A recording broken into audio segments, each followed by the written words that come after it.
தேவனுடைய பரிசுத்த நாமம் இன்றும் என்றும் சதா காலங்களிலும் மகிமைப்படுவதாக. சாயங்காலங்களும் விடியற் காலங்களுமாகி கோடை முடிந்தது, கோடை விடுமுறை முடிந்தது, கோடை தான் முடியலை இல்லையா? கோடை விடுமுறை முடிந்து விட்டது, கோடை முடியவில்லை. புதிய கல்வியாண்டு துவங்கிவிட்டது, நிதியாண்டு துவங்கி முதல் குவார்ட்டர் முடிய போகிறது. காலங்கள் மாறுகின்றன, சூழ்நிலைகள் மாறுகின்றன. இருக்கிறேன் என்ன செய்து கொண்டிருக்கிறார்? இருந்து கொண்டே இருக்கிறார். தேவன் மாறவே இல்லை. கடைசி வரைக்கும் நம்ம கூட இருக்க போகிறதும் அவர் தான், நம்ம இருக்க வேண்டியதும் அவர் கூட தான். வேறு யார் கூடயும் ரொம்ப நாள்லாம் என்ன செய்ய முடியாதுங்க, இருக்க முடியாது. கடைசி வரைக்கும் நம்ம இருக்கக்கூடிய, நம்மோடு இருக்கப்பவரும் நாம் இருக்கக்கூடியவரும் நம்முடைய ஆண்டவர் மட்டுமே. ஆகவே தொடர்ந்து அவரோடு கூட பயணிப்போம். நம்முடைய கருப்பொருள் வசனத்தை நீங்கள் அறிவீர்கள். மத்தேயு எழுதின சுவிசேஷம் 23வது அதிகாரத்தின் 37வது வசனத்தை நாம் மீண்டுமாக வாசித்து விடலாம். மத்தேயு எழுதின சுவிசேஷம் 23வது அதிகாரம் அதனுடைய 37 வசனத்தை எல்லாரும் சேர்ந்து வாசிக்கலாம். எருசலேமே எருசலேமே, தீர்க்கதரிசிகளை கொலை செய்து உன்னிடத்தில் அனுப்பப்பட்டவர்களை கல்லெறிகிறவளே, கோழி தன் குஞ்சுகளை தன் சிறகுகளின் கீழே கூட்டி சேர்த்து கொள்ளும் வண்ணமாக நான் எத்தனை தரமோ உன் பிள்ளைகளை கூட்டி சேர்த்து கொள்ள மனதாயிருந்தேன், உங்களுக்கோ மனதில்லாமற் போயிற்று. உங்களுக்கோ மனதில்லாமற் போயிற்று. மனதாக இருந்தேன், உங்களுக்கோ மனதில்லை என்பது தான் நம்முடைய செய்தி தொடரினுடைய கருப்பொருள். அந்த வரிசையிலே இதுவரைக்கும் எருசலேமும் அதன் குடிகளும் கர்த்தரை விட்டு விலகும் போதெல்லாம் சேர்த்து கொள்ள மனதாய் தேவன் என்னென்ன பிரயாசங்களை எடுத்தார், அதற்கு அவர்களுடைய பிரதிபலிப்புகள் என்னவாக இருந்தது என்பதிலிருந்து வாழ்க்கை பாடங்களை கற்றுக்கொண்டும் தேவனுடைய அன்பையும் நாம் புரிந்து கொண்டு வருகிறோம்.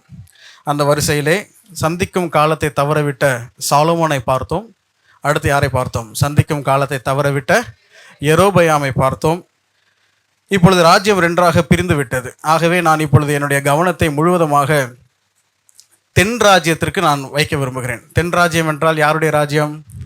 யூதா ராஜ்யம். Very good. தென் ராஜ்யம் என்றால் யூதா ராஜ்யம். தென் ராஜ்யத்தில் ஒரே ஒரு கோத்திரம் தான் அரசாட்சியில் இருக்க போகிறாங்க. யாருடைய கோத்திரம்? யூதா கோத்திரம். யாருடைய வம்சம்? தாவீதினுடைய வம்சம். வடராஜ்யத்தில் அப்படி கிடையாது. வடராஜ்யத்தில் பல கோத்திரத்தார் என்ன செஞ்சுட்டு இருப்பாங்க, மாறிட்டே இருப்பாங்க. பல ராஜ வம்சங்கள் வரும். அதனால் அதை நம்ம ரொம்ப அதையும் ஃபோக்கஸ் பண்ணணும். நான் கூட யோசித்தேன், இப்படி ஒரு ஸ்டடி நம்ம சீரியஸை எடுத்தோம்னா அது பாட்டுக்கு போய்கிட்டே இருக்குமே ரொம்ப நாள் அப்படின்னு யோசித்தேன். ஆனாலும் வேத வாக்கியங்கள் எல்லாம் தேவ ஆவியினாலே அருளப்பட்டிருக்கிறது. எதற்காக அருளப்பட்டிருக்கிறது? அந்த வசனத்தையும் வாசித்து விடலாம். 2 தீமோத்தேயும் வாசித்து விடலாம். அந்த வசனத்தை 2 தீமோத்தேயு 3வது அதிகாரம் 16வது வசனத்தை எல்லாரும் சேர்ந்து வாசிக்கலாம். 2 தீமோத்தேயு 3:16 என்ன வாசிக்கின்றோம்? வேத வாக்கியங்கள் எல்லாம் தேவாவியினால் அருளப்பட்டிருக்கிறது. எதற்காக? தேவனுடைய மனுஷன் தேறினவனாகவும் எந்த நற்கிரியையும் செய்ய தகுதியுள்ளவனாகவும் இருக்கும்படியாக அவைகள் எவைகளுக்கெல்லாம் உபதேசத்துக்கும் கடிந்து கொள்ளுதலுக்கும் சீர்திருத்தலுக்கும் நீதியை படிப்பிக்குதலுக்கும் பிரயோஜனம் உள்ளவைகளாக இருக்கிறது. நீங்கள் இந்த ராஜாக்களின் புஸ்தகத்தையும் நாளாகம புஸ்தகத்தையும் வாசிங்கன்னா, ராஜாக்களில் வரும்போது இவைகளெல்லாம் நாளாகமத்தின் புஸ்தகத்தில் அல்லவோ எழுதியிருக்கிறதுன்னு வாசிப்போம். இது போக இது தீர்க்கதரிசியாக ஆனானினுடைய புஸ்தகத்தில் அல்லவோ எழுதியிருக்கிறது, தீர்க்கதரிசியாகிய இத்தோவின் புஸ்தகத்தில் அல்லவோ எழுதியிருக்கிறதுன்னு பல குறிப்புகள் அங்கே வரும். நீங்கள் வாசிங்கன்னா வரும். ஆனால் அவைகள்லாம் நமக்கு என்ன செய்யப்படலை, கொடுக்கப்படவில்லை. அப்போ அவைகளெல்லாம் கொடுக்காம இவைகளெல்லாம் ஆண்டவர் எழுதி வச்சிருக்கிறாருன்னா கண்டிப்பாக எதுக்காக தான் எழுதி வச்சிருக்கிறாருங்க? இப்போ நம்ம வாசிச்சோம் இல்லையா, இவைகளுக்காக தான். எதுக்காக? எந்த மனுஷனும் தேறினவனாகவும் எந்த நற்கிரியையும் செய்ய தகுதியுள்ளவனாகவும் இருக்கும்படியாக உபதேசத்துக்கும் கடிந்து கொள்ளுதலுக்கும் சீர்திருத்தலுக்கும் நீதியை படிக்குவதற்கும். கொரிந்தியரில் வாசிக்கும் பொழுது இவைகளெல்லாம் எச்சரிப்புண்டாகும்படி நமக்கு எழுதப்பட்டிருக்கிறது. முடிவு காலத்தில் நமக்கு இருக்கக்கூடிய நமக்கு இவைகளெல்லாம் எச்சரிப்புண்டாக எழுதப்பட்டிருக்கிறது என்று சொன்னபடினாலே இதை ஏன் ஸ்கிப்பு பண்ணணும்? இதிலிருந்து நமக்கு அட்லீஸ்ட் இந்த படிப்பின் மூலமாக வாச்சலும் எல்லாருடைய ராஜாக்களை பற்றி நம்ம என்ன செய்ய வந்துடும், தெரிய வந்துடும். 12 அப்போஸ்தலர்கள் லிஸ்ட்டு கரெக்டாக சொல்லிடுறீங்களா? சொல்லுங்கள். 12 அப்போஸ்தலர் லிஸ்ட்டு கரெக்டாக சொல்லிடுவோமா வரிசையா? சரி, ரைட்டு, சொல்லிடுங்க. 12 கோத்திரத்தாரோடைய லிஸ்ட்டு கரெக்டாக தெரிஞ்சிருமா? தெரியும். Very good. இதே மாதிரி இஸ்ரவேல் யூதா தென் ராஜ்யம், தென் ராஜ்யம் அதாவது யூதா ராஜ்யத்தில் எத்தனை ராஜாக்கள் அப்படின்னு கேட்டால் 20 ராஜாக்கள்.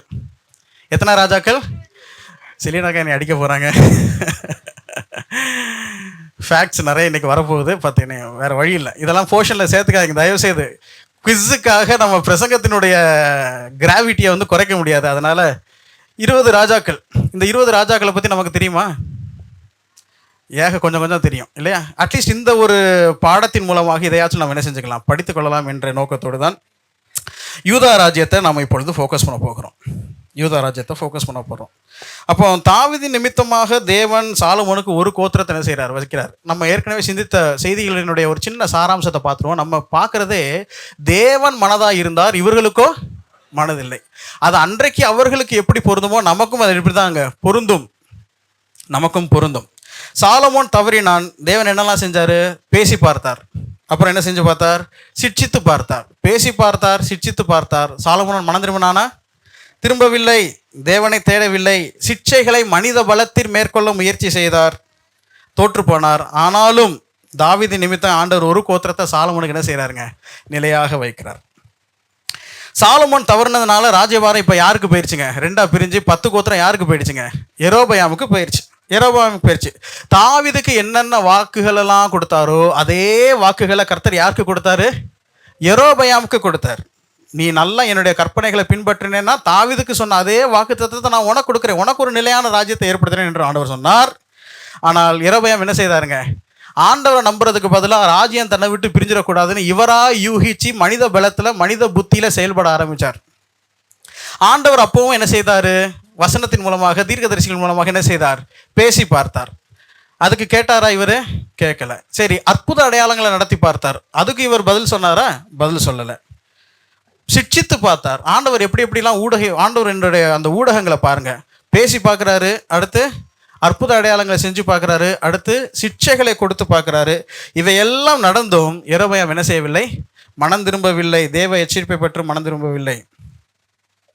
அதனால ஆண்டவர் விட்டுட்டாரா அப்படின்னு கேட்டால் அதுவும் கிடையாதுங்க. ஆண்டவர் என்ன செய்யலைங்க, விடவில்லை, விடவில்லை. அதான் ஆண்டவருடைய அன்பு. என் ஆவி என்றைக்கும் போராடுகிறதில்லை அப்படின்னு எப்போ சொன்னார், ஆவி என்றைக்கும் போராடுகிறது இல்லைன்னு எப்போ சொன்னாருங்க, நோவா காலத்தில் சொன்னார். நோவா காலத்தில் சொல்லிட்டு தான் 8 பேர், அதுலேயும் நோவாவுக்கோ கர்த்தருடைய கண்கள் என்ன செய்தது, கிருபை கிடைத்தது. கிருபை கிடைத்ததுனால அவன் தற்காலத்திலே தனக்குள்ள மனுஷர்களே அவன் எப்படி இருந்தானுங்க, நீதிமானா இருந்தான். அப்போ அந்த காலத்திலேயே அப்படி சொன்ன ஆண்டவர் அதுக்கப்புறம் பார்த்தீங்கன்னா வனாந்திரத்தில் வரும்போதே, எகிப்திலிருந்து வெளியில் வரும்போதே 40 வருஷத்துக்குள்ளே 10 முறை ஆண்டவர் என்ன செஞ்சுட்டாங்க, பரீட்சை பார்த்து விட்டார்கள்.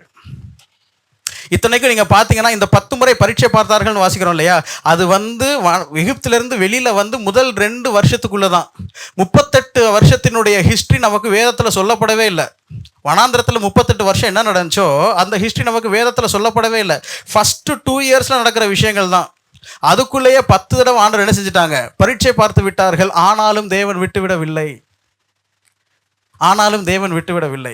அதுக்கப்புறம் நியாயாதிபதிகள் உள்ள கானானை சுதந்திரிக்கிறாங்க. கானான் சுதந்திரிச்ச உடனே நியாயாதிபதிகளுடைய காலம் எப்படி இருந்துச்சு நமக்கே நல்லா தெரியும். எனது ஒரு வார்த்தைகள் அந்த அந்த காலத்தை சம்மரைஸ் பண்ணுறதாக இருந்தால் நமக்கு தெரியும். அக்காலத்திலே இஸ்ரவேலிலே ராஜா இல்லை, அவனவன் தன் தன் பார்வைக்கு சரிபோனபடி செய்து வந்தான். நல்லா உயர்ந்திருப்பாங்க, அதாவது எஸ்டாப்ளிஷ் ஆகிருப்பாங்க. உடனே ஆண்டவர் விட்டு என்ன செஞ்சிருவாங்க, விலகிடுவாங்க. கர்த்தர் ஒப்பு கொடுப்பாரு, கஷ்டப்படுவாங்க, முறையிடுவாங்க. திருப்பி ஆண்டவர் ஒரு ரட்சகனை எழுப்புவார். திருப்பி அவன் காப்பாற்றுவான், எஸ்டாப்ளிஷ் ஆவாங்க. திருப்பி என்ன செய்வாங்க, தவறு பண்ணுவாங்க. இந்த சைக்கிள் தொடர்ந்து கொண்டே இருக்கும். 350 வருஷம் ஓடிடுச்சு இப்படி. அப்புறம் ஆண்டவருக்கு சித்தம் ராஜா இருந்துச்சு. ஆனால் ஆண்டவருடைய சித்தத்துக்கு முன்னாடியே இவங்க யாருன்னு செஞ்சுட்டாங்க, ராஜா வேணும்னு கேட்டாங்க. அப்படி வந்தவர் தான் யாருங்க, சவுல். அதுக்கப்புறம் கர்த்தர் தனக்கு ஏற்ற இருதயத்தில் ஒருத்தனை தெரிந்து கொண்டு தாவீது 40 வருஷம் ஆச்சு. இதோ சாலமோன் 40 வருஷம் ஆச்சு. இப்போ இந்த ரெகொபெயாம் வந்தாச்சு. சரி, இதிலிருந்து நம்ம கற்றுக்கொள்ளக்கூடிய பாடங்கள் என்ன? அதாவது இப்போ நம்ம ஃபோக்கஸ் பண்ணுறது தேவனுடைய அன்பை தான் நம்ம அதிகமாக ஃபோக்கஸ் பண்ண விரும்புகிறோம். தேவனுடைய அன்பை ஃபோக்கஸ் பண்ணணும்னா இவங்களுடைய வீழ்ச்சியினுடைய ஆழத்தை நம்ம என்ன செஞ்சுக்கணும், புரிஞ்சுக்கணும். இவங்க எந்த அளவுக்கு வீழ்ந்தாங்க அப்படிங்கிறது தெரிஞ்சாதான் அதுலேயும் தேவனுடைய அன்பு எந்த அளவுக்கு வெளிப்பட்டதுங்கிறத நம்மளால் என்ன செய்ய முடியும், புரிந்து கொள்ள முடியும். ஆகவே இந்த ரெண்டையும் கரெக்டாக நம்ம பேலன்ஸ் பண்ணி கொண்டு போக வேண்டும். ஸோ ராஜ்யம் பிரிகிறது, தென் ராஜ்யம் வடராஜ்யம். தென் ராஜ்யத்துக்கு இன்னொரு பேர் எந்த கோத்திரம், யூதா கோத்திரம். வடராஜ்யத்தில் இருக்கக்கூடியது 10 கோத்திரம். லேவியர் ஸ்கேட்டராக இருக்கிறாங்க, பெஞ்சமின் அங்கிட்டு இங்கிட்டு பிரிஞ்சிருக்கிறாங்க. சரி, ரைட்டு. தென் ராஜ்யத்தில் மொத்தம் 20 பேர் அரசாண்டார்கள். 19 ராஜா ஒரு ராணி. 19 ராஜா ஒரு ராணி. ராணி பேர் என்னது, அத்தாலியால். அத்தாலியால் ஆன்ட்டி அடிக்கிறாங்களே, அத்தாலியால். ரைட். ஸோ இப்போ தென் ராஜ்யத்துலேருந்து நம்ம பார்ப்போம். ரெகோபயாமை பற்றி நமக்கு தெரிஞ்ச விஷயங்கள்லாம் நீங்களே சொல்லுங்களேன். ஏன்னா தெரிஞ்ச ஹிஸ்ட்ரியெல்லாம் நம்ம அப்படி ரிகலெக்ட் பண்ணிட்டு பாடங்களை மட்டும் போயிடுவோம். முதியோருடைய ஆலோசனை அவர் என்ன செஞ்சாருங்க? தள்ளினார். வேற அவருடைய லைஃப்பில் நம்ம குறிப்பிட்டு பார்க்கக்கூடிய விஷயங்கள் என்ன? முதியோருடைய ஆலோசனை. ஆமாம், முதியோருடைய ஆலோசனையை தள்ளி தன்னோடு வளர்ந்த வாலிபருடைய ஆலோசனைகளை அவர் ஏற்றுக்கொண்டார். அடுத்து இஸ்ரேலுக்கு விரோதமாக போர் செய்வ போவார், ஆண்டவர் அதை தடுப்பார். Very good. அடுத்து ஆன்ட்டி எந்த டீம்னு தெரியலையே.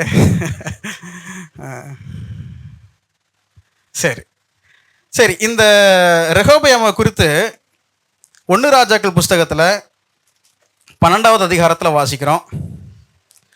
அதுக்கப்புறம் 14வது அதிகாரத்தில் வாசிக்கிறோம். 1 ராஜாக்கள் 12 அடுத்து 14. 2 நாளாகமத்தில் 10, 11, 12 ஆகிய அதிகாரங்களில் வாசிக்கிறோம். 2 நாளாகமத்தில் 10, 11, 12.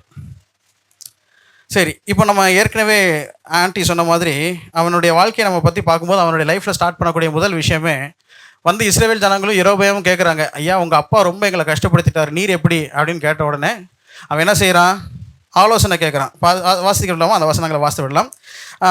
1 ராஜாக்களின் புஸ்தகம் 12வது அதிகாரத்துக்கு வாருங்க. 1 ராஜாக்களின் புஸ்தகம் 12வது அதிகாரம் 4வது வசனத்தில் பாருங்கள். 4வது வசனத்தில் என்ன வாசிக்கிறோம்? 1 ராஜாக்கள் 12ல் உங்கள் தகப்பன் பாரமான நுகத்தை எங்கள் மேல் வைத்தார். அப்படி லைனில் கீழே கடைசி லைனுக்கு முந்தின லைன், பாரமான நுகத்தை லகுவாக்கும். எப்போ பாரமான நுகத்தை வச்சார் அதை லகுவாக்கும். இதுதான் மக்களுடைய கோரிக்கை. சரிங்களா?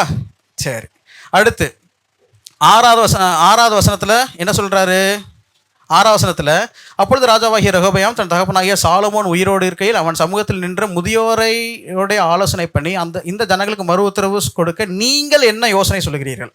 முதியோரோட ஆலோசனை பண்ணி நீங்கள் என்ன யோசனை சொல்லுகிறீர்கள்? சரி, அடுத்து 8, 9 8வது வசனத்தில் கடைசி பகுதி, வாலிபரோட ஆலோசனை பண்ணி 9வது வசனத்தில் கடைசி வாசகங்கள் நீங்கள் என்ன யோசனை சொல்லுகிறீர்கள்? அப்போ முதியோரோடைய ஆலோசனை பண்ணி நீங்கள் என்ன யோசனை சொல்லுகிறீர்கள், வாலிபரோடைய ஆலோசனை பண்ணி நீங்கள் என்ன யோசனை சொல்லுகிறீர்கள் கேட்குறார்.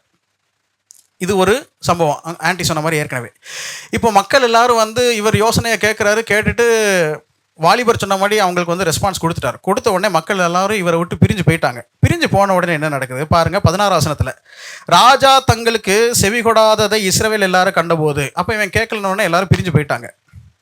18வது வசனம், பின்பு ராஜாவாகிய ரெகொபெயாம் பகுதி விசாரிப்புக்காரனாகிய அதோராமை அனுப்பினான், இஸ்ரவேல் எல்லாரும் அவனை கல்லெறிந்து கொன்றார்கள். அப்போ வழக்கம் போல் அங்கே போய் வாங்க வேண்டிய பகுதி அப்படின்னா டேக்ஸு, அங்கே போய் வாங்க வேண்டிய கப்பத்தை வாங்குறதுக்காக ஆள் அனுப்புகிறான், விசாரிப்புக்காரன் அனுப்புகிறான். அவங்க இஸ்ரவேலர் என்ன செஞ்சிட்டாங்க? அவனை கொன்று போட்டுட்டாங்க. இது ஒரு செயல். அப்போ முதியோர்கிட்ட ஆலோசனை பண்ணது, வாலிபர்கிட்ட ஆலோசனை பண்ணது, அப்புறம் வாலிபருடைய ஆலோசனையே மக்களுக்கு பதிலாக சொன்னது, அடுத்து இந்த ஒரு விசாரிப்புக்காரனை அங்கே அனுப்புறது, அவங்க அவனை கல்லெறிஞ்சு கொள்வது, இதெல்லாம் இவனுடைய லைஃப்பில் நடந்த விஷயங்கள். அடுத்து என்ன வாசிக்கிறோம்? இப்படி எல்லாரும் தன்னை விட்டு போனதுனால 21வது வசனம், ரெகொபெயாம் எருசலேமுக்கு வந்தபோது இஸ்ரவேல் வம்சத்தாரோட யுத்தம் பண்ணவும், சேர்ந்து வாசிக்கலாமே, ராஜ்யத்தை சாலமோனின் குமாரனாகிய தன்னிடமாக திருப்பிக் கொள்ளவும், யூதா வம்சத்தார் பென்யமின் கோத்திரத்தார் அனைவரும் ஆகிய தெரிந்து கொள்ளப்பட்ட யுத்த வீரர் 180,000 பேரை இப்போ போய் இவங்கெல்லாம் வந்து பகுதி விசாரிப்புக்காரனை அனுப்பின உடனே அவனை கொண்டு போட்டாங்க. ராஜ்யம் இது வரைக்கும் எங்கள் அப்பா கையில் இருந்துச்சு, எங்கள் தாத்தா கையில் இருந்துச்சு, திடீர்னு பார்த்தா என்ன இப்படி நம்மளை விட்டு பிரிஞ்சு போகிறாங்களே, இவங்களை நம்ம போர் செஞ்சு என்ன செஞ்சிடணும், தம்மக்களுடைய கட்டுப்பாட்டுகளை கொண்டு வரணும்னு சொல்லிட்டு முயற்சி எடுக்கிறார். இதுதான் 12வது அதிகாரத்தில் ரெகொபெயாமை குறித்து நான் பார்க்கின்ற விஷயங்கள். அப்போ நல்லா சம்மரைஸ் பண்ணிக்கலாம். முதியோர்கிட்ட ஆலோசனை கேட்டார், அப்புறம் வாலிபர்கிட்ட ஆலோசனை கேட்டார், முதியோருடைய ஆலோசனையை தள்ளி வாலிபரனுடைய ஆலோசனையை தான் அங்கே மக்களுக்கு பதிலாக சொன்னார். அப்புறம் ஒரு விசாரிப்புக்காரனை அனுப்புகிறார், அவனை என்ன செஞ்சிடறாங்க, கொலை செய்து விடுகிறார்கள். அடுத்து யுத்தத்தின் மூலமாக ஆட்சியை கைப்பற்றுவதற்காக முயற்சிக்கிறார். இந்த 5 விஷயங்கள் தான் இந்த 12வது அதிகாரத்தில் நடக்கிற விஷயத்தை நம்ம பார்க்குறோம். இதில் ஃபஸ்ட்டு ஒவ்வொரு விஷயமா வருவோம். முதியோர்கிட்ட ஆலோசனை கேட்குறாரு, வாலிபர்கிட்ட ஆலோசனை கேட்குறாரு. மக்கள் என்ன கேட்குறாங்க? ஐயா ரொம்ப கஷ்டமாக இருக்குது. அவங்க அப்பா வந்து ஏன்னா ஏகப்பட்ட வேலையை செஞ்சார், கன்ஸ்ட்ரக்ஷன் வேலையை ஏகப்பட்டதை செஞ்சார். நீங்கள் வாசித்து பார்த்தீங்கன்னா தெரியும், நிறைய வேலைக்கு அமர்த்தினார். அப்போ அதிலெல்லாம் மக்கள் ரொம்ப சோர்ந்து போனதுனால, ஐயா ரொம்ப கஷ்டமாக இருக்குது, நீங்கள் கொஞ்சம் எங்களுக்கு லைஃப்பை கொஞ்சம் என்ன செஞ்சுங்க, ஈஸியாக்கி விடுங்கன்னு ரிக்வெஸ்ட் வைக்கிறாங்க.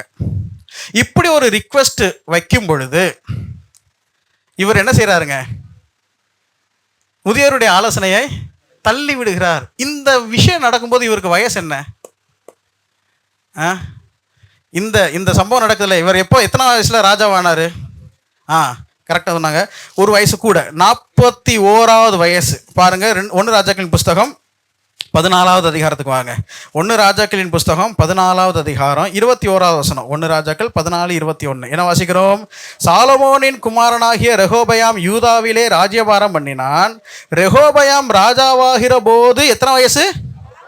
41 வயசு. சரிங்களா? அப்புறம் எத்தனை வருஷம் அரசாண்டாராம்? கீழே அப்படியே வாசிட்டே வாருங்க. தெரிந்து கொண்ட நகரமாகிய எருசலேமிலே எத்தனை வருஷம்? 17 வருஷம். அப்போ 41 + 17 58. ரிட்டையர் கிடையாது, டெத்து. ஆமாம், மேலே ரிட்டையர் ஆகிட்டார். அவன் அரசாட்சி முடிஞ்சுனாலும் என்ன அர்த்தம்? சோழி முடிஞ்சுன்னு அர்த்தம். அவனுடைய டோட்டல் வயசு, அவனுடைய லைஃப் ஸ்பேன் எவ்வளோங்க? 58. அவன் ராஜாவானது எத்தனாவது வயசில்? 41. 17 வருஷம் அரசாண்டான். நான் என்ன கேட்குறேன்னா, 41 வயது நிரம்பிய ஒரு மனிதனுக்கு மக்கள் இப்படிப்பட்ட ஒரு ரிக்வெஸ்ட்டை வைக்கும்போது ஏன் இந்த பகுத்தறிவு வரல?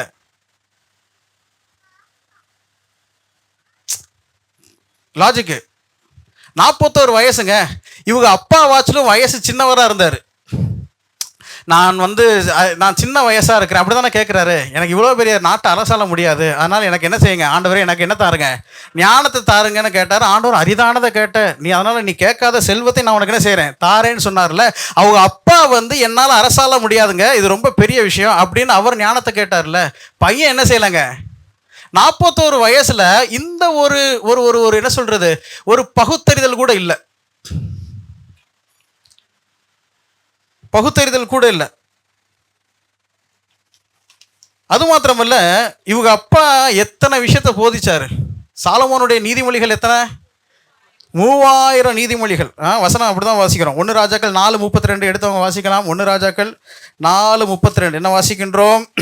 அவன் 3000 நீதிமொழிகளை சொன்னான். அவனுடைய பாட்டுகள் 1005. 3000 நீதிமொழிகள், 1005 பாடல்கள். பிரசங்கில இன்னொரு குறிப்பை வாசிக்கிறார். பிரசங்கியின் புஸ்தகம் 12வது அதிகாரம். பிரசங்கியின் புஸ்தகம் 12வது அதிகாரம் 9வது வசனம் என்ன வாசிக்கின்றோம்? பிரசங்கி 12:9. மேலும் பிரசங்கி ஞானவானா இருந்தபடியால் அவன் ஜனத்துக்கு அறிவை போதித்து கவனமாய் கேட்டாராய்ந்து அநேகம் நீதிமொழிகளை சேர்த்து எழுதினான். அப்போ இப்படியெல்லாம் அவனுக்கு வீட்டிலேயே எல்லா ஆக்சஸும் இருந்துச்சுங்க. ஞானத்துக்கு, அறிவுக்கு, ஆலோசனைக்கு வீட்டிலேயே எல்லா ஆக்சஸும் என்ன செஞ்சது? இருந்துச்சு.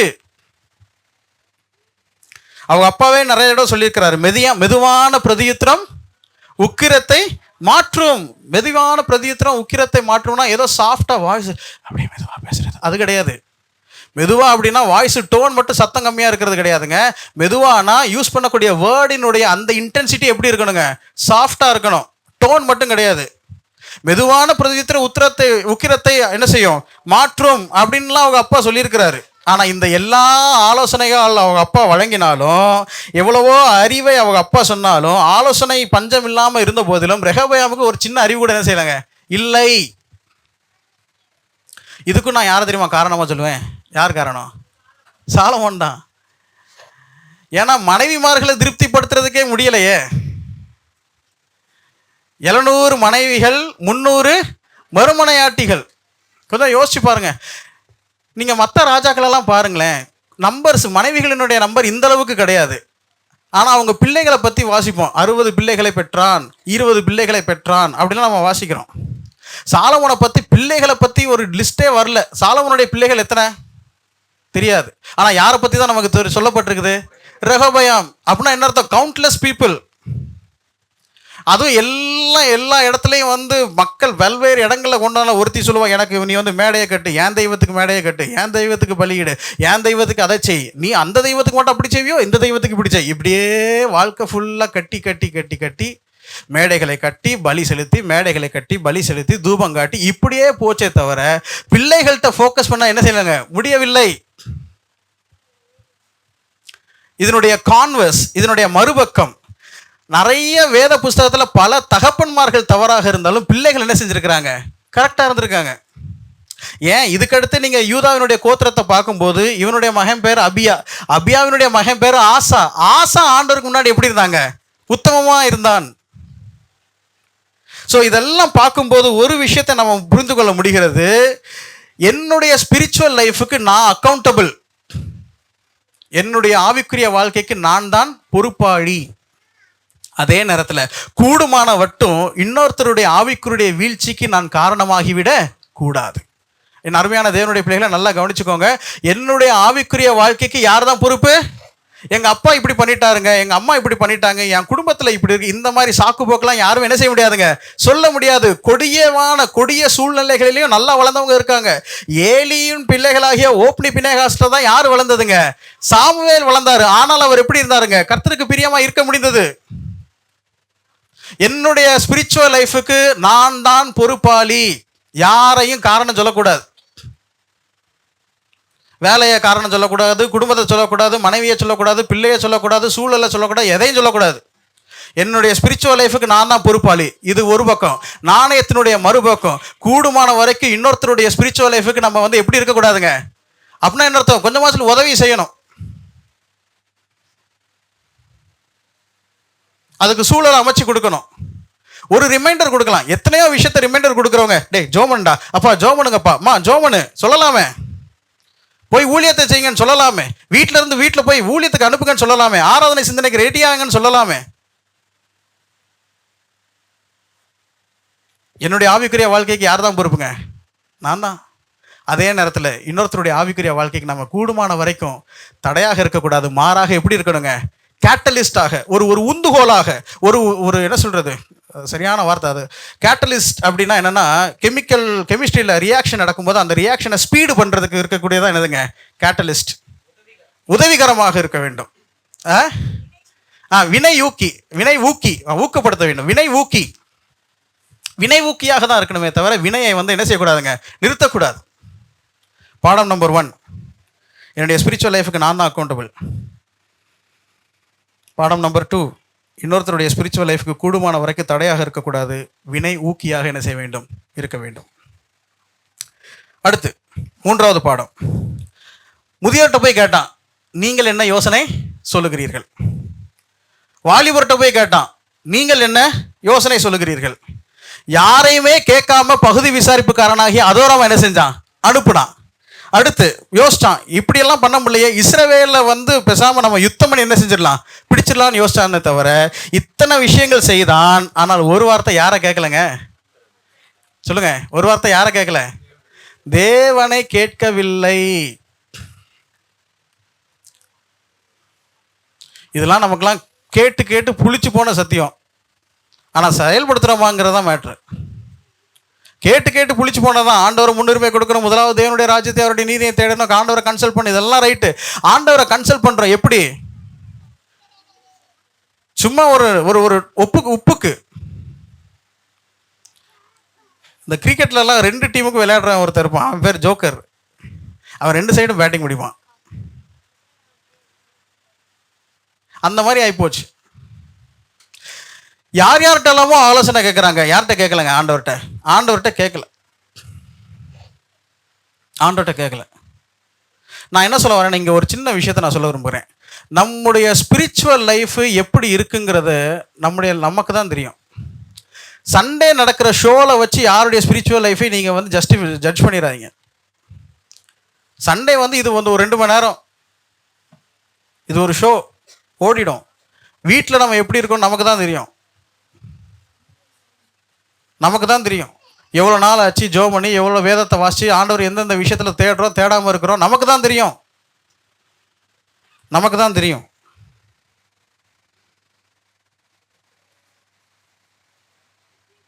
இவ்வளோ செஞ்சால் ஆண்டவர்கிட்ட என்ன செய்யலைங்க, தேடவே இல்லை. கொஞ்சம் ஆண்டவருடைய மனசை யோசிச்சு பாருங்க.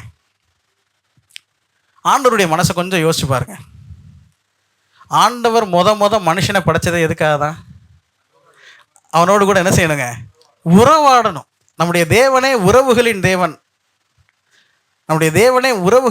அவர் இருக்கிறதே எப்படி தான் இருக்கிறாருங்க, உறவிலே தான் இருக்கிறார். பிதாவாகிய தேவன், குமாரனாகிய தேவன். ஏன் தேவன் 1 தேவன் 2ன்னு இருந்திருக்க வேண்டியதானே? இப்படி ஒரு நாமன் கிளேச்சர் இருந்திருக்கலாம்ல, இப்படி ஒரு பேர் இருந்திருக்கலாம்ல. தேவன் 1, தேவன் 2, தேவன் 3, 1ஆம் தேவன், 2ஆம் தேவன், 3ஆம் தேவன் வச்சிருக்கலாம்ல. ஆனால் அவர் எப்படி வச்சிருக்கிறாருங்க, பிதாவாகிய தேவன், அப்புறம் குமாரனாகிய தேவன். அவர் ஒரு உறவுகளின் தேவன். உறவாடணும்னு விரும்புகிற ஆண்டவர். இவன் தவறி பயந்து போயிருந்தாலும் சரி வேண்டாம், நீ அப்படியே பயந்துடாதப்பா, நான் உன் கூட இருக்கிறேன், உன்னோட உறவாட விரும்புகிறேன்னா ஆண்டவரே வாலண்டியராக வந்து அவனை கூப்பிட்டு போய் பேசி அவனுக்கான பிராயச்சித்தத்தை என்ன செய்கிறாருங்க, உண்டு பண்ணுறாரு. அவனை ஆசீர்வதிக்க விரும்புகிறாரு. ஒரு கோத்திரத்தை தேர்ந்தெடுக்கிறாரு. அந்த கோத்திரம் எவ்வளவோ தவறு பண்ணாலும் அந்த கோத்திரத்தோடு இடைப்பட்டுக்கிட்டே இருக்கிறாரு. இவ்வளவு நடந்தும் இப்போ இந்த கோத்திரத்தில் வந்திருக்கிற இந்த ராஜா என்ன செய்யலாங்க, ஆண்டவரை தேடவே இல்லை. நான் மறுபடியும் இதைத்தான் சொல்ல விரும்புகிறேன். என்னுடைய செய்தியினுடைய பாட்டம் லைன், என்னுடைய செய்தியினுடைய எல்லா விஷயத்தினுடைய அடிப்படை, how is our personal relationship with God. தேவனோடு உள்ள நம்முடைய தனிப்பட்ட உறவு எப்படி இருக்கிறது? தேவனோடு உள்ள நம்முடைய தனிப்பட்ட உறவு எப்படி இருக்கிறது? இவ்வளோ பெரியவர்கிட்ட கேட்டான், வாலிபர்கிட்ட கேட்டான், அனுப்புகிறான், சுத்தம் பண்ண ரெடி ஆகிறான், எதுக்குமே யாரை கன்சல்ட் பண்ணலங்க, ஆண்டவரை கன்சல்ட் பண்ணல. தாவீது எப்படி தெரியுமா, தாவீதை வந்து ஓரளவுக்கு அரசனாக்குவதற்கு எல்லாரும் ரெடி ஆகிட்டாங்க. ஆனாலும் அவன் ஆண்டவர்கிட்ட போய் கேட்பான், இது கரெக்டான டைம் தானே? மக்கள் அவனோடு இருந்தவங்களை பிடிச்சிட்டு போயிடுவாங்க. ஆனாலும் ஆண்டவர்கிட்ட போய் கேட்பான், ஏங்க இது லாஜிக் தானே, பிடிச்சிட்டு போயிட்டாங்க, போய் என்ன செய்யணுங்க, யுத்தம் பண்ணி அவங்களை என்ன செஞ்சுட்டு வரணும், காப்பாற்றிட்டு வரணும். இது லாஜிக், இது உலக வழக்கு. இதில் போய் ஆண்டவருடைய ஒரு சித்தத்தை தேடணுமா? தேடணும். தாவீது சொல்லுவான், ஆண்டவரே நான் போகலாமா, நான் பிடிக்கலாமா? தாவீது கேட்பான், ஆண்டவரே இதுதான் நீர் என்னை அபிஷேகம் பண்ணணும், என்னை ராஜாவாக்கணுங்கிற டைம் இதுதானா? தாவீது கேட்பான். அதனால தான் ஆண்டவர் சொல்றாரு, இந்த ஏத்தியனாகிய உரியாவினுடைய விஷயத்தை தவிர அவன் என் இருதயத்தின்படியெல்லாம் உத்தமமா என்ன செஞ்சான்.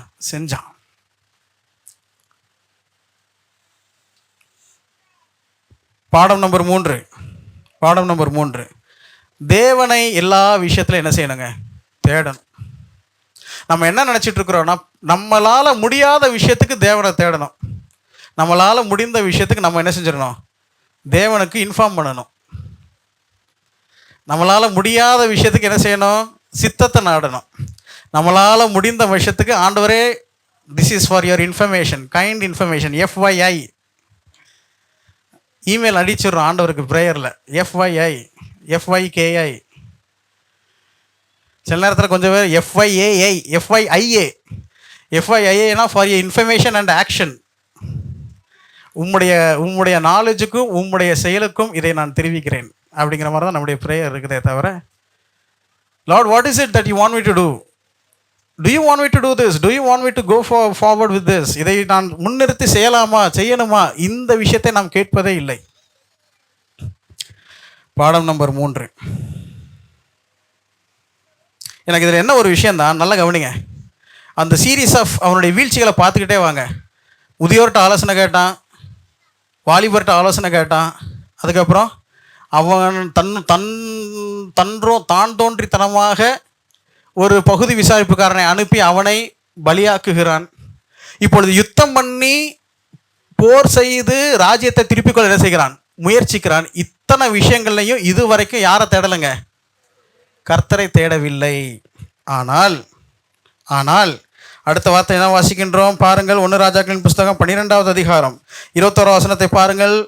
இதுவரைக்கும் நடந்த விஷயங்கள் அனைத்துமே வீழ்ச்சிகள், இதுவரைக்கும் நடந்த விஷயங்கள் அனைத்துமே தவறுகள். தேவனை தேடவில்லை, தேவ ஆலோசனையை தேடவில்லை, முதியோருடைய ஆலோசனையை தேடினான், வாலிபருடைய ஆலோசனையை தேடினான், பகுதி விசாரிப்புக்காரனை அனுப்புகிறான், அவனை சாக கொடுக்கிறான், யுத்தம் பண்ண முயற்சிக்கிறான். பாருங்கள் என்ன வாசிக்கிறோம், 21வது வசனம். ரெகோபயாம் எருசலேமுக்கு வந்தபோது இஸ்ரவேல் வம்சத்தாரோட யுத்தம் பண்ணவும், ராஜ்யத்தை சாலோமோனின் குமாரனாகிய தன்னிடமாக திருப்பிக் கொள்ளவும், யூதா வம்சத்தார் பென்யமின் கோத்திரத்தார் அனைவருமாகிய தெரிந்து கொள்ளப்பட்ட யுத்த வீரர் 180,000 பேரை கூட்டினான். ரெடி ஆயிட்டான். ஆனால் அடுத்த வார்த்தை என்ன வாசிக்கிறோம், 22வது வசனம். 22வது வசனம் என்ன வாசிக்கிறோம், கர்த்தருக்கு ஸ்தோத்திரம் சொல்லணும் இல்லையா? 22வது வசனம் இங்கிலீஷில் வாசிக்கிறோம், பட் காட். இங்கிலீஷில் வாசிக்கிறோம், தேவனோ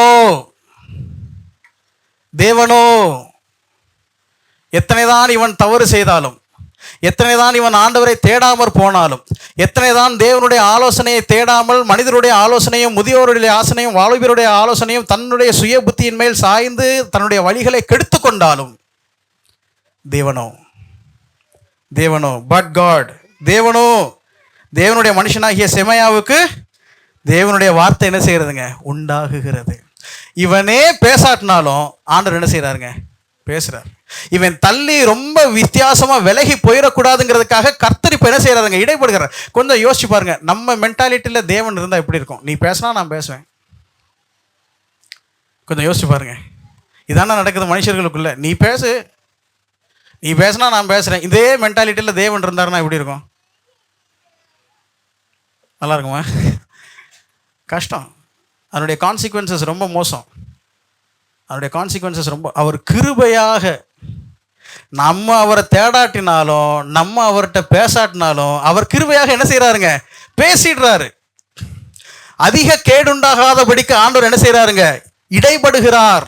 அதிக கேடுண்டாகாதபடிக்கு தேவன் பேசுகிறார். தேவன் பேசுகிறார். ஆண்டவர் சொல்லிட்டாரு, நீ என்ன செய்யாதீங்க, யுத்தம் பண்ண போகாதீங்கன்ட்டாரு. ஆனால் தேவனுடைய கர்த்தருக்கு ஸ்தோத்திரம், இவன் அதுக்கு என்ன செஞ்சான்? கீழ்ப்படிந்தான். என்ன வாசிக்கின்றோம்? 24 வசனத்தை பாருங்கள். நீங்கள் போகாமலும் இஸ்ரவேல் புத்திரரான உங்கள் சகோதரரோடு யுத்தம் பண்ணாமலும் அவரவர் தம் தம் வீட்டிற்கு திரும்புங்கள். என்னாலே இந்த காரியம் நடந்தது என்று கர்த்தர் உரைக்கிறார் என்று சொல் என்றார். அப்பொழுது அவர்கள் கர்த்தருடைய சொல்லை கேட்டு கர்த்தருடைய வார்த்தையின்படியே திரும்பி போய்விட்டார்கள். கர்த்தருடைய வார்த்தையின்படியே திரும்பி போய்விட்டார்கள். இதே விஷயத்தை 2 நாளாகமத்துக்கு வாருங்கள். அங்கே கூடுதலாக இன்னொரு வார்த்தை சொல்லப்பட்டிருக்கிறது. 11வது அதிகாரத்துக்கு வாருங்கள். 2 நாளாகமம் 10வது அதிகாரத்தில் இதுவரைக்கும் நம்ம வாசித்ததெல்லாம் அதே சம்மரி அங்கே இருக்குது. 11வது அதிகாரத்தில் தான் இந்த யுத்தம் பண்ணுகிற விஷயம் வருகிறது. அங்கே 4வது வசனத்தில் என்ன வாசிக்கின்றோம்? போகாமலும் உங்கள் சகோதரரோட யுத்தம் பண்ணாமலும் அவரவர் தம் தம் வீட்டுக்கு திரும்புகள். என்னாலே இந்த காரியம் நடந்தது என்று கர்த்தர் உரைக்கிறார் என்று சொல் என்றார். அப்பொழுது அவர்கள் கர்த்தருடைய வார்த்தைகளுக்கு கீழ்ப்படிந்து யெரொபெயாமுக்கு விரோதமாக யுத்தம் பண்ணுவதை விட்டு திரும்பி போய்விட்டார்கள். தேங்க்ஃபுல்லி கீழ்ப்படிஞ்சிட்டாங்க. 4 தடவை 4 முயற்சிகள், 4 செயல்கள், ரெக்கார்ட் பண்ணப்பட்ட 4 செயல்கள், எதுலையுமே ஆண்டவர் என்ன செய்யலை, தேடலை. மோசமாக போகக்கூடிய நிலைமை, கர்த்தர் உள்ள நடுவில் இடைப்பட்டார், வார்த்தையை சொன்னார், சேர்த்துக்கொள்ள மனதாக இருந்தார். இவனும் என்ன செஞ்சுட்டாங்க, ரெஸ்பாண்ட் பண்ணிட்டான். இது நல்ல விஷயம். ஆனால் இது நடக்கிறதெல்லாம் எப்போ தெரியுமா? ராஜ்யபாரத்தினுடைய துவக்கம்.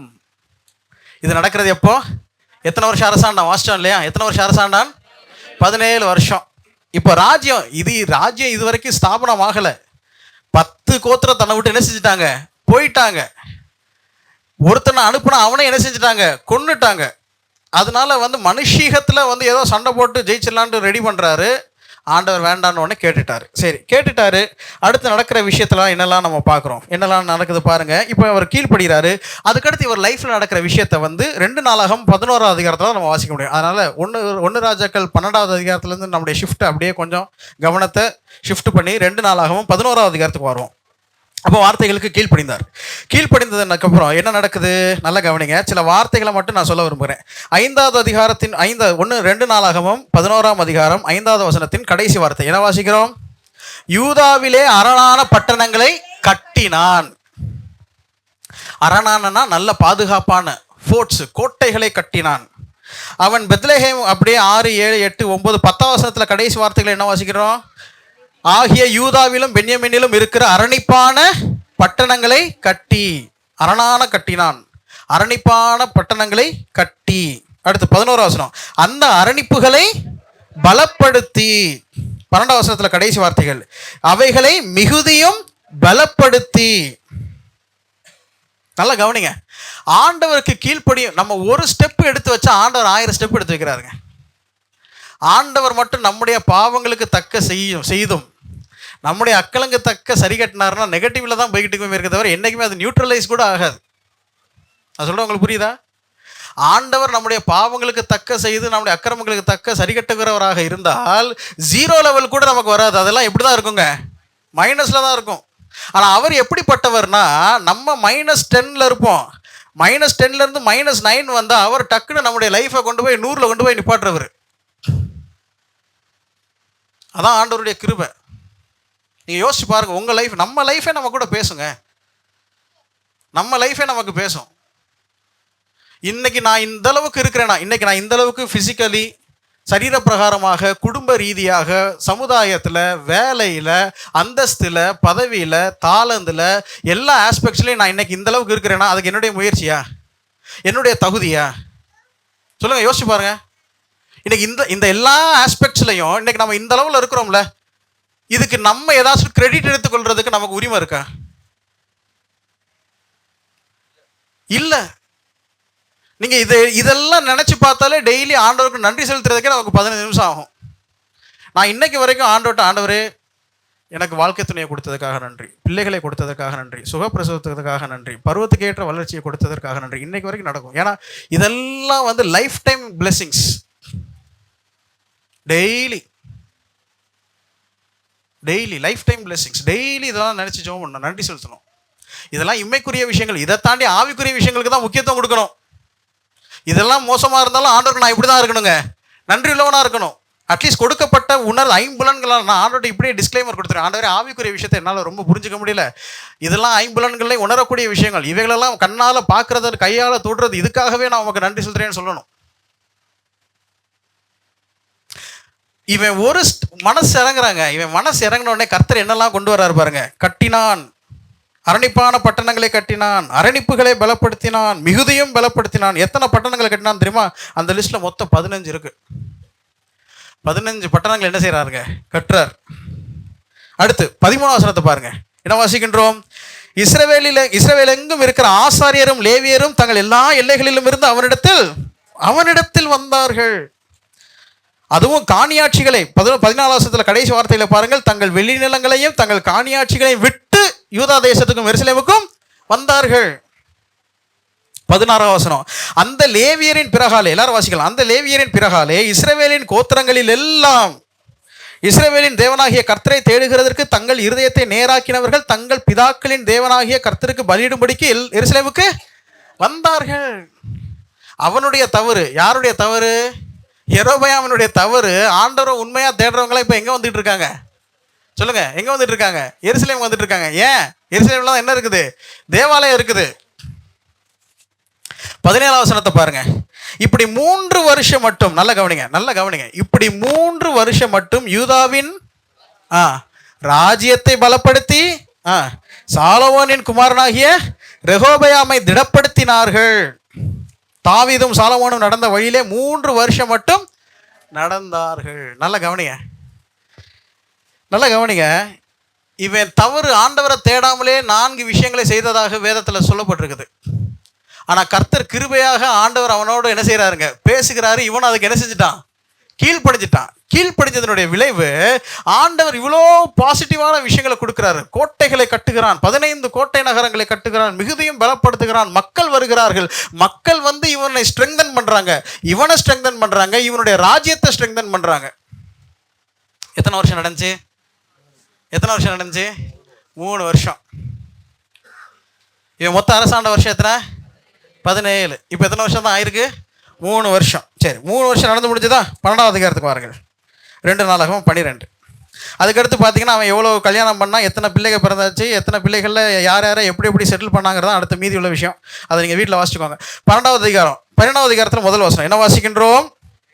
ரெகோபெயாம் ராஜ்யத்தை திடப்படுத்தி தன்னை பலப்படுத்தி கொண்ட பின் அவனும் அவனோட இஸ்ரவேலர் அனைவரும் கர்த்தருடைய நியாயப்பிரமாணத்தை விட்டார்கள்.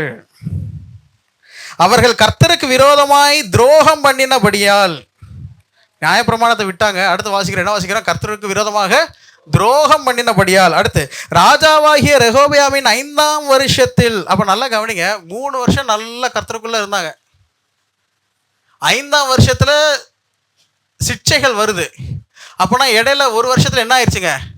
எல்லா தவறும் நடந்துச்சு. அந்த என்ன தவறுங்கிறது தான் கிளியரா போட்டிருக்கு. கர்த்தருடைய நியாயப்பிரமாணத்தை விட்டார்கள். அப்புறம் கர்த்தருக்கு விரோதமாய் துரோகம் பண்ணினபடியால் ராஜாவாகிய ரெகோபெயாமின் 5ஆம் வருஷத்துல எகிப்தின் ராஜாவாகிய சீஷாக் வர்றான். நல்லா கவனிங்க, இங்க ஒரு பாடம் இருக்குது. we should never be satisfied with our spiritual life. நம்முடைய வாழ்க்கையிலே ஆவிக்குரிய விஷயத்துல மட்டும் நம்ம என்ன செய்யவே கூடாதுங்க? திருப்தி படவே கூடாது. நான் அடிக்கடி சொல்ற விஷயம் தான்.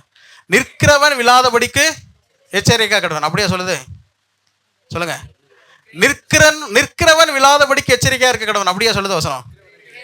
தன்னை நிற்கிறவன் என்று எண்ணுகிறவன் அப்படின்னா என்ன அர்த்தம்? அது வரைக்கும் எவனாலையுமே இந்த உலகத்துல இருக்க வரைக்கும் நிக்கிறேன்னு சொல்லவே முடியாதுங்க. இந்த உலகத்துல இருக்கிற வரைக்கும் நம்மலாம் பாவத்தினுடைய வல்லமையிலையும் டெய்லி போராடிட்டு இருக்கிறோம். பாவத்தினுடைய பிரச்சனத்துல தான் என்ன செஞ்சுட்டு இருக்கோம்? வாழ்ந்துட்டு இருக்கிறோம். இந்த உலகத்துல இருக்கிற வரைக்கும் யாராலையுமே நான் நின்னுட்டேன்னு சொல்லவே முடியாது. 3 வருஷம் பலப்படுத்தினதுக்கு அப்புறம் தன்னை ரெடி ஆனதுக்கு அப்புறம் அடுத்த ஆண்டவர் என்ன செய்யலைங்க? தேடவே இல்லை. நீங்க ஒரு விஷயத்தை கவனிச்சிக்கல, இவன் ஆண்டவரை விட்டுட்டு போயிட்டான். ஆண்டவரை விட்டுட்டான் அப்படின்னா என்ன அர்த்தம் தெரியுமா? நான் இங்கே ஒரு ஸ்டேட்மெண்ட் சொல்ல விரும்புகிறேன், நல்லா கவனிங்க. Spiritual inactivity in it self is sinful activity. நான் சொல்கிற வார்த்தையை கவனிச்சுக்கோங்க.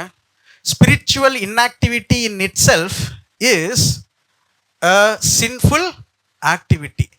ஆவிக்குரிய விஷயத்தில் செயலற்றவர்களாக இருப்பதே பாவத்தில் செயல்படுவதாகும். ஆவிக்குரிய விஷயத்துல செயலற்றவர்களாக இருந்தாலே நம்ம எப்படிதான் இருப்போம்? ஆமா, ஆவிக்குரிய விஷயத்துல ஒன்று 0 தான் தவிர இடையில எந்த டெசிமல்ஸ்லாம் கிடையாது. ஒன்று பாசிட்டிவ் இல்லாட்டி நெகட்டிவ், அவ்வளோதான். நீ பாசிட்டிவ்ல இல்லாட்டினாலே நியூட்ரல்ல இருக்கலாம் யாரும் சொல்லவே முடியாது. ஒரு ஸ்டேட்மெண்ட் சொல்ல விரும்புகிறேன். நான் ஏற்கனவே இதை நான் ஸ்டேட்டஸ்ல போட்டிருப்பேன். செய்ய வேண்டியவைகளை செய்ய தவறினால் செய்யத்தகாதவைகளை செய்ய நேரிடும். செய்ய வேண்டியவைகளை செய்ய தவறினால் செய்யத்தகாதவைகளை செய்ய நேரிடும். செய்யத்தகாதவைகளை செய்தால் செய்ய வேண்டியவைகளை செய்ய முடியாமல் போயிடும். செய்யத்தகாதவைகளை செய்தால் செய்ய வேண்டியவைகளை செய்யணும்னு நினைச்சா கூட நம்மளால நினைச்ச முடியாதுங்க, செய்ய முடியாது. If you don't do the dos, நன்றாக கவனிங்கள், if you don't do the dos you will end up doing the don'ts. If you do the don'ts, you will not be able to do the do's. கொஞ்சம் வார்த்தை விளையாட்டு தான். If you don't do the do's, செய்ய வேண்டியவைகளெல்லாம் நீங்கள் செய்யலை அப்படின்னா you will end up doing the don'ts. செய்யக்கூடாதவைகளை நீங்கள் செஞ்சிருவீங்க. If you do the don'ts, செய்யக்கூடாதவைகளை நீங்கள் செய்தால் you will not be able to do the do's. செய்ய வேண்டியவைகளை உங்களால் செய்யவே முடியாது. ஒரு உதாரணம், 106வது சங்கீதத்துக்கு வாருங்கள். 106வது சங்கீதத்துக்கு வாருங்க. 106 இல்லை 106 தான், கரெக்ட் தான். 106வது சங்கீதம் 34வது வசனத்திலிருந்து பாருங்க. 34வது வசனத்திலிருந்து, கர்த்தர் தங்களுக்கு சொன்னபடி அவர்கள் அந்த ஜனங்களை, அப்படின்னா என்ன சொன்னார் ஆண்டவர்? அழிங்கன்னு சொன்னார். இவங்க என்ன செய்யலாங்க? தே டிட் டூ த டூஸ். அழிங்கன்னு சொன்னார், இவங்க என்ன செய்யலை? அழிக்கலை. ஜாதிகளுடனே கலந்து, இது அவங்க கலக்கக்கூடாது. they shouldn't have done this, but what did they do? They did. ஜாதிகளுடனே கலந்து அவர்கள் கிரியைகளை கற்று அவர்களுடைய விக்கிரகங்களை சேவித்தார்கள். அதாவது செய்ய வேண்டியதை செய்யாததுனால செய்யக்கூடாதவைகளை என்ன செய்து விட்டார்கள்? செய்து விட்டார்கள். செய்யக்கூடாததை செஞ்சதுனால நினைச்சா கூட அவங்களால திரும்பி செய்ய வேண்டியதை என்ன செய்ய முடியாதுங்க? செய்ய முடியாது. If you don't do the do's, you will end up doing the don'ts. If you do the don'ts, you will not be able to do the do's. செய்ய வேண்டியவைகளை செய்ய தவறினால் செய்யக்கூடாதவைகளை செய்ய நேரிடும். செய்யத்தகாதவைகளை செய்தால் செய்ய வேண்டியவைகளை செய்ய முடியாமல் போய்விடும். ஸ்பிரிச்சுவல் லைஃப்பில் ஆக்டிவாக இருக்கணுங்க. நான் கூட ரொம்ப மனசு கஷ்டமாக தான் இருக்குது. மே 1 முதல் 18 வரைக்கும் கொஞ்சம் நான் சரியாக பிஸியாக இருந்துட்டேன். அதனால் இந்த டெய்லி டிவோஷன் ட்ராக்கரை நான் யூஸ் பண்ணவே இல்லை. வாசிப்பேன் ஏதோ, ஆனால் அந்த ஒரு ரெகுலரான குவைட் டைம் இருக்குது இல்லையா, ரெகுலரான குவைட் டைம் அது என்கிட்ட இல்லை. ரொம்ப மனசு கஷ்டப்பட்டுக்கிட்டே அந்த டெய்லி டிவோஷனை ட்ராக்கி எடுத்துகிட்டு மற்ற எல்லாருடைய ஸ்டேட்டஸ் எப்படின்னு பார்த்தா எல்லாருமே அதே கதை தான், யாருமே இல்லை. அண்ணே சொல்கிறாரு திருப்தி ஆயிடுச்சா அப்படின்ற, யாருமே அதை யூஸ் பண்ணல. அதாவது எப்படின்னா நமக்கு அக்கௌண்டபிலிட்டி எங்கேருந்து வருதுன்னா, ஆஹா 2வது வாரம்னா குவைட் டைம் கேட்பாங்க, அதுக்கு ஏதாச்சும் ஒரு ரெக்கார்டு வேணும், அதுக்காக பண்ணுவோமே தவிர இந்த மே மாதம் தான் லீவ் விட்டாச்சே, இப்போ எதுக்கும் லீவு தான், தேவ உறவுக்கு லீவு, வேத வாசிப்புக்கு லீவு, வேத தியானத்துக்கு லீவு. திருந்திடணும், ஆண்டுட்டு வந்துடணும். Of all the things. மற்ற எல்லாத்தையும் விட்டுருங்க. டெய்லி தேவனோடு உறவாடணும், தேவ வசனத்தோடு உட்காரணும், அதுக்கென்று நேரத்தை செலவிட வேண்டும். செய்ய வேண்டியவைகளை கண்டிப்பாக செய்ய வேண்டும். செய்ய வேண்டியவைகளை செய்யாமல் விட்டுட்டா செய்யக்கூடாதவைகளை செய்ய நேரிடும். நல்லா கவனிங்க, விஷயத்தை கவனி. இது என்ன தவறு செஞ்சாங்கன்னு இங்கே பொதுவாக சொல்லிருச்சு. என்ன சொல்லியிருக்கு? கர்த்தருடைய நியாயப்பிரமாணத்தை விட்டுட்டாங்க. அடுத்து என்ன வாசிச்சோம்? துரோகம் பண்ணாங்கன்னு வாசிச்சோம். இதனுடைய சம்மரி என்னவாக இருந்திருக்கலாம் என்பதை நம்ம 1 ராஜாக்களில் வாசிக்கலாம். 1 ராஜாக்களின் புஸ்தகம் 14வது அதிகாரத்துக்கு திருப்பி கொள்ளுங்க. 12, 13 மேக்சிமம் நம்ம 12வது அதிகாரத்தினுடைய பின்பகுதி 13வது அதிகாரம் யெரொபெயாமை பற்றி தான் வாசிப்போம். 1 ராஜாக்கள் 14வது அதிகாரத்தில் திருப்பி ரெகொபெயாமை பற்றி 21வது வசனத்திலிருந்து ஆரம்பிக்கிறோம். என்ன வாசிக்கின்றோம்? 21வது வசனத்திலிருந்து. சாலொமோனின் குமாரனாகிய ரெகொபெயாம் யூதாவிலே ராஜபாரம் பண்ணினான். ரெகொபெயாம் ராஜாவாகிற போது 41 வயதாயிருந்து கர்த்தர் தம்முடைய நாமம் விளங்கும்படி இஸ்ரவேல் கோத்திரங்களில் நாம் தெரிந்து கொண்ட நகரமாகிய எருசலேமிலே 17 வருஷம் ராஜபாரம் பண்ணினான். அம்மோன் ஜாதியான அவனுடைய தாயின் பெயர் நாமால். அடுத்த வார்த்தைகளை பாருங்கள். என்ன வாசிக்கிறோம்? யூதா ஜனங்கள் கர்த்தரின் பார்வைக்கு பொல்லாப்பானதை செய்து தாங்கள் செய்து வருகிற தங்களுடைய பாவங்களினால் தங்கள் பிதாக்கள் செய்த எல்லாவற்றை பார்க்கலாம் அவருக்கு அதிக எரிச்சலை மூட்டினார்கள். அவர்களும் உயர்ந்த சகல மேட்டின் மேலும் பச்சையான சகல மரத்தின் கீழும் மேடைகளையும் சிலைகளையும் தோப்புகளையும் தங்களுக்கு உண்டாக்கினார்கள். லட்சையான புணர்ச்சிக்காரர் இருந்தார்கள். எல்லா ஜாதிகளுடைய அருவருப்புகளின் படியெல்லாம் செய்தார்கள். அப்போ என்ன தவறுங்கிறத இங்கே சம்மரியில் சொல்லுது. ஒருவேளை இது பிந்தின நாட்களில் நடந்துச்சா, எப்போ நடந்துச்சான்னு தெரியாது. ஆனால் ஒன்று, இவனுடைய ஆட்சி காலத்தில் இதெல்லாம் என்ன செஞ்சதுங்க? நடந்தது. இப்போ கர்த்தர் மறுபடியும் என்ன செய்கிறாருங்க? இவன் நாவி என்றைக்கும் போராடுவதில்லை அப்படின்னு விட்டுட்டாரா? கர்த்தர் என்ன செய்கிறாருங்க? யாரை கொண்டு வராரு? சொல்லுங்க, யாரை கொண்டு வராரு? எகிப்தின் ராஜாவாகிய தேவனுடைய சிட்சை. நம்ம ஏற்கனவே எபிரேயரில் நம்ம வாசிச்சதா லாஸ்ட் வசனத்துல கொண்டு அவர் நம்ம நேசிக்கிறதுனால தான் நம்ம என்ன செய்யறாருங்கிற சிட்சிக்கிறார். பிள்ளையே தகப்பன் சிட்சியாத புத்திரன் உண்டோ? தேவனுடைய சிட்சையை ஏற்றுக்கொள்ள வேண்டும், தேவனுடைய சிட்சையை அங்கீகரிக்க வேண்டும், தேவனுடைய சிட்சையை உணர்ந்து வாழ்க்கையை பரிசோதித்து பார்த்து மாற்றிக்கொள்ள வேண்டும். இன்னைக்கு நமக்கு என்னன்னா, சிட்சையை நமக்கு வந்து எடுத்துக்கிறதே இல்லை. நம்ம வி ஈக்குவேட் சிட்சை டு தண்டனை. சிட்சையை நம்ம தண்டனை நினைக்கிறோம். அப்படி இல்லை. ஆண்டவர் சிட்சிக்கிறது எதுக்காக தாங்க? தம்மை சேர்த்துக்கொள்வது. அந்த வசனத்தை அப்படிதான் நம்ம எபிரேயர்ல சேர்த்துக்கொள்வதற்காக தான் அவர் என்ன செய்கிறார்? சிட்சிக்கிறார். இப்போ சீஷாக்கு அனுப்புறார். விஷயத்தை பாருங்க. 2 நாளாகமத்தின் புஸ்தகம் இதில் ஒரு விஷயத்தை நல்லா கவனிங்க. 2 நாளாகமத்தின் புஸ்தகம் 12வது அதிகாரம் 2வது வசனத்திலிருந்து வாசிக்கலாம். அவர்கள் கர்த்தருக்கு விரோதமாய் துரோகம் பண்ணினபடியால் ராஜாவாகிய ரெகொபெயாமின் 5ஆம் வருஷத்தில் எகிப்தின் ராஜாவாகிய சீஷாக் 1200 ரதங்களோடும் 60,000 குதிரை வீரரோடும் அடுத்த வார்த்தை கவனிங்க. எங்க வந்தான்? எருசலேமுக்கு வந்தான். அதுக்கு அடுத்த வசனத்தை கவனிங்க. அவனோட கூட எகிப்திலிருந்து வந்த லூபியர், சூக்கியர், எத்தியோப்பியரான ஜனங்கள் எண்ணிக்கைக்கு அடங்காதவர்களாக இருந்தார்கள். நல்ல கவனிங்க. 4வது வசனம் ரொம்ப முக்கியமான வசனம். அவன் யூதாவுக்கு அடுத்த அரணான பட்டணங்களை பிடித்து எருசலேம் மட்டும் எவ்வளோ பட்டணத்தை கட்டி வச்சிருந்தார் ரெகொபெயாம்? 15 பட்டணங்கள். அவர் எப்படி வச்சிருந்தார்? அந்த பட்டணத்தை பலப்படுத்தி, மிகுதியும் பலப்படுத்தி, அரணிப்பான பட்டணங்கள் தான் வச்சிருந்தாரு. இப்போ இதை எல்லாத்தையும் யார் கேப்சர் பண்ணிட்டாங்க? எகிப்தின் ராஜாவாகிய சீஷா கேப்சர் பண்ணிட்டான். கேப்சர் பண்ணி இப்போ எங்க வரைக்கும் வந்துட்டான்?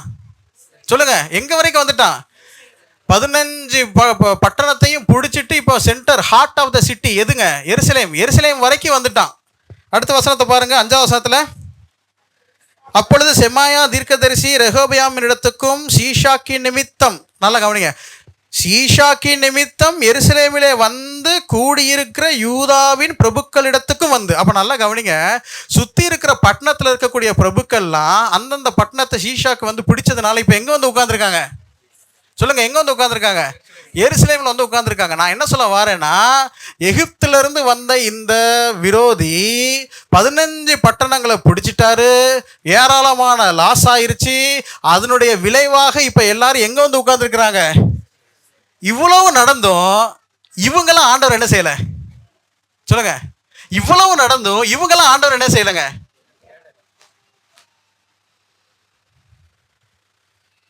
Do you see the pathetic condition? எது மோசம், இந்த பரிதாப நிலைமையை பார்க்குறீங்களா?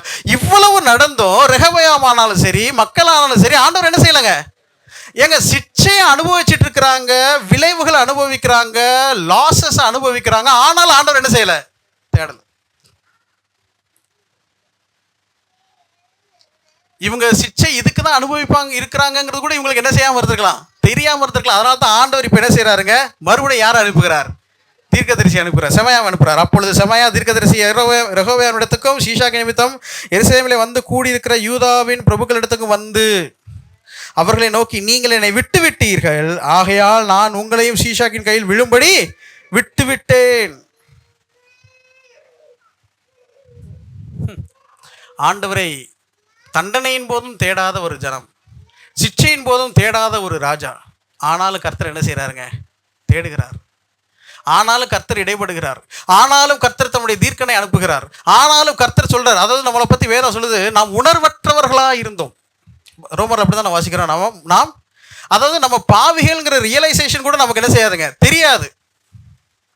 ஆண்டவர் எப்பா நீ ஒரு பாவின்னு நமக்கு என்ன செய்ய வேண்டியதாக இருக்குதுங்க, சொல்ல வேண்டியதாக இருக்குது. பாவத்தின் விளைவு சம்பளங்கிறத நமக்கு சொல்ல வேண்டியதாக இருக்குது. அப்படிப்பட்ட அறியாமையில் நாம் இருக்கிறோம். ஆனாலும் தேவன் நம்ம என்ன செய்கிறாருங்க, உலுக்கி சொல்கிறாரு, இது நான் என்னால் வந்தது. ரெகொபெயாம்கிட்டே அதுதான் சொல்கிறார். சொன்ன உடனே என்ன நடந்துச்சு, அப்பொழுது இஸ்ரவேலின் பிரபுக்களும் ராஜாக்களும் தங்களை தாழ்த்தி. ஸோ நீங்கள் இந்த பேட்டர்னை பார்த்தீங்கன்னா ஒரு விஷயம் தெரியும்.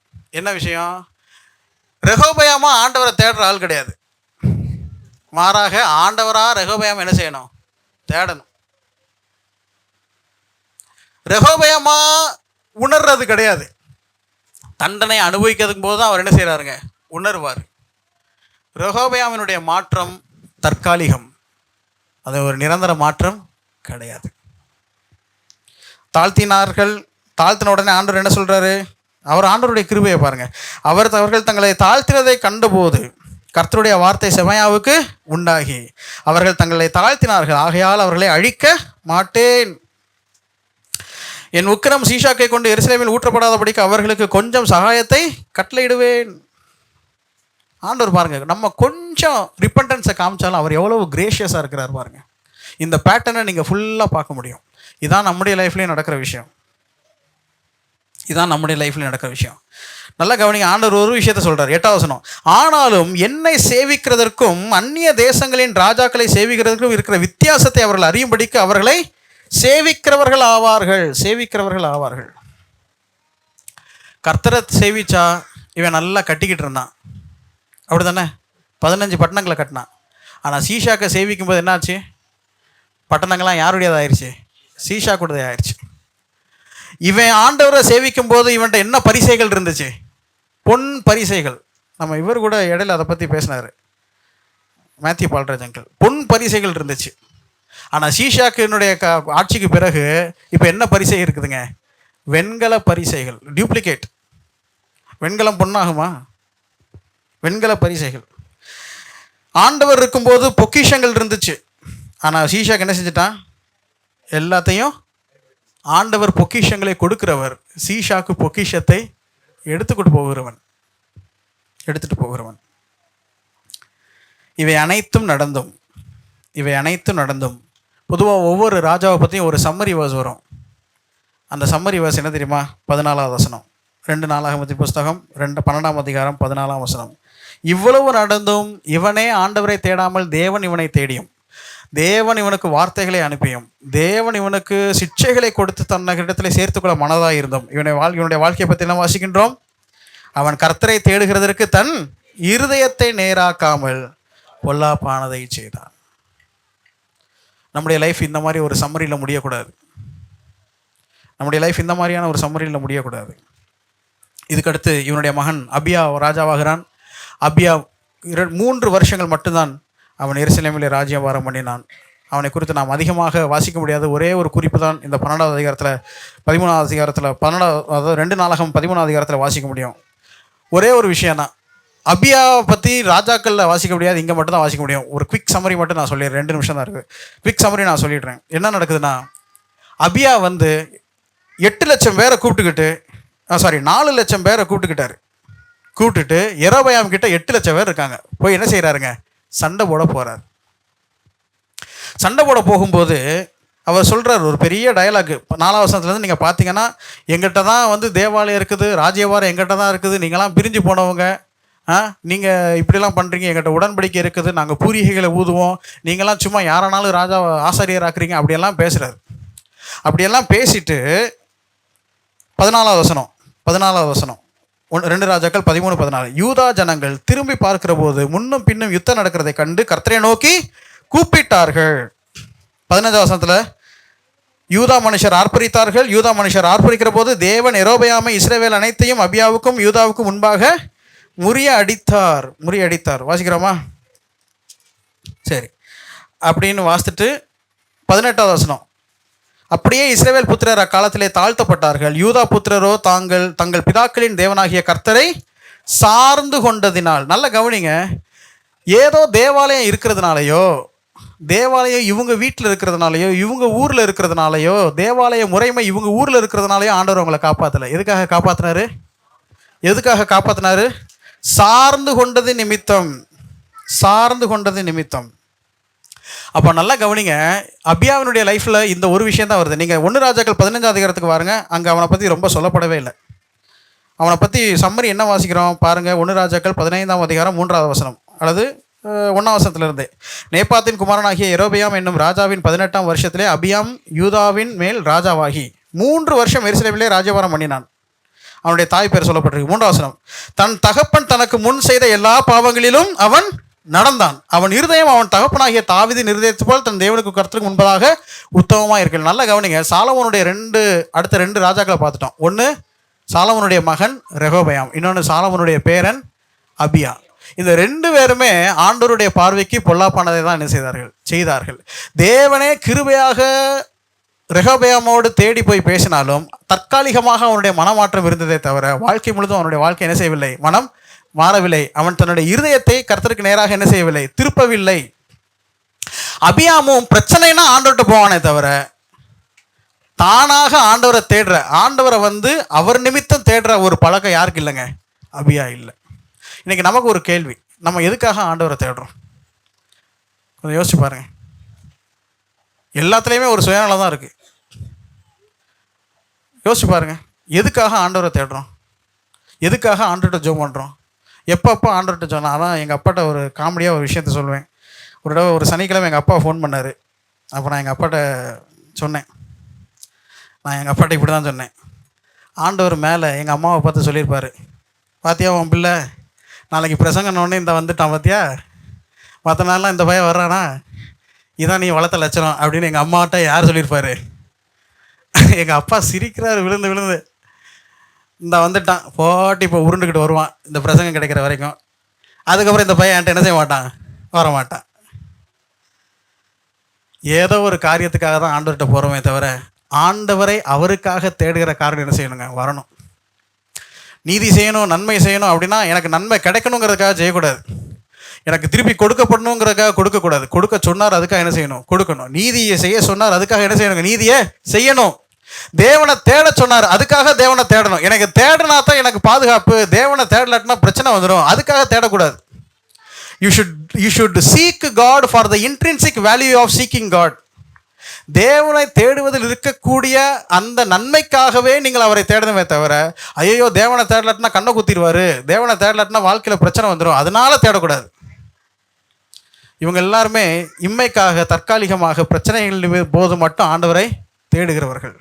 நாம் எப்படி இருக்கிறோம் என்பதை வாசிப்போம். இந்த ஒவ்வொரு செய்தியும் தேவன் நம்மோடு கூட சேர்த்துக்கொள்ள மனதாய் அவர் எடுக்கிற பிரயாசம். சந்திக்கும் காலத்தை தவறிடுவதும் மனம் திரும்புவதும் யாருடைய கையில் இருக்கிறது?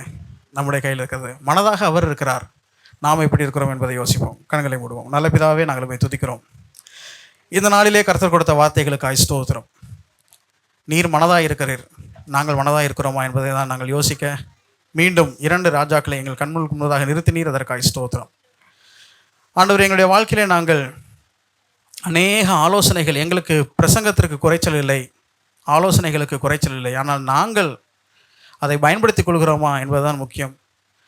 சாலமோனுடைய வீட்டிலே நீதிமொழிகளை போதிப்பதற்கு அப்பா இருந்தார்.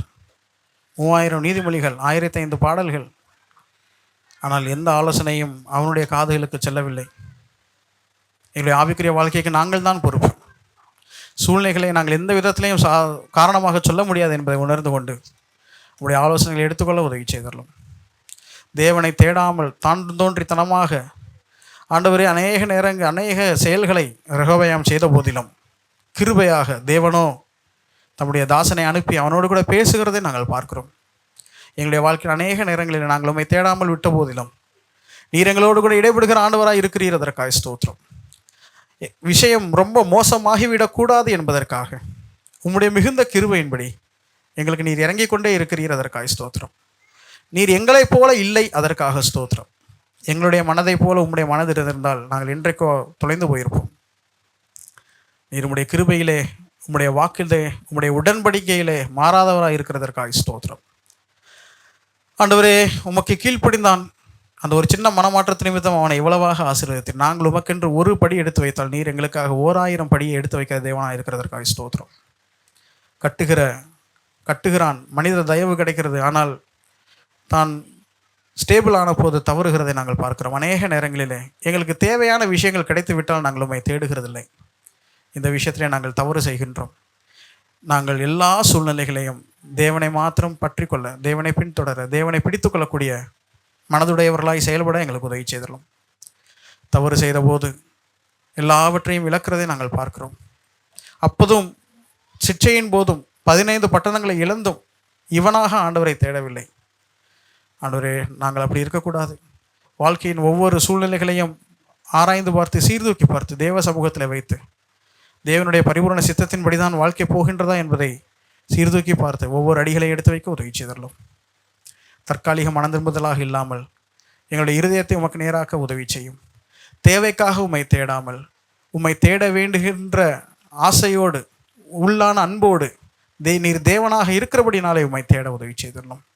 எங்களுடைய வாழ்க்கையை நாங்கள் மாற்றிக்கொண்டு, ஆண்டவரே கர்த்தாவே, நீர் மனதாக இருக்கிற இந்த நாட்களிலே, மனதாக இருந்து பல ஊடகங்களின் மூலமாக எங்களோடு இடைப்பட்டு கொண்டிருக்கிற இந்த நாட்களிலே நாங்களும் மனதாக இருந்து உம்மண்டை நெருங்க உதவி செய்தல வேண்டும் என்று நாங்கள் ஜெபிக்கின்றோம். இப்படிப்பட்ட வார்த்தைகளை எங்களுக்கு தந்ததற்காக ஸ்தோத்திரம். அன்றாட வாழ்க்கையிலே, யதார்த்தமான வாழ்க்கை சூழ்நிலைகளிலே ஆவியானவர் இவைகளை எங்களுக்கு ஞாபகப்படுத்தி கொண்டே இருக்க வேண்டும் என்று நாங்கள் ஜெபிக்கின்றோம். கர்த்தர் இடைபடுவீராக, பேசுவீராக, தொடர்ந்து காரியங்களை எங்களுக்கு ஞாபகப்படுத்துவீராக. மீதியான வேலையில் உடைய கிருபை கூட இருப்பதாக. என்னுடைய ஜெபத்தை கேட்டதற்காக ஸ்தோத்திரம். உடைய சித்தப்படி நடத்த போகிறதற்காக ஸ்தோத்திரம். இவை அனைத்தையும் எங்கள் ஆண்டவரும் எங்கள் ரட்சகரும் எங்கள் மீட்புறமாக இருக்கிற இயேசு கிறிஸ்துவின் மூலமாய் உடைய சமூகத்தில் மனத்தாழ்மையோடு எடுத்து படிக்கிறோம். எங்கள் ஜீவனுள்ள நல்ல பிதாவே, என் ஆத்மாவே கர்த்தரை ஸ்தோத்ரி, என் முழு பரிசுத்த நாமத்தை ஸ்தோத்ரி, என் ஆத்மாவே கர்த்தரை ஸ்தோத்ரி, கர்த்தரை செய்த சகல உபகாரங்களையும் மறவாதே. ஆமென்.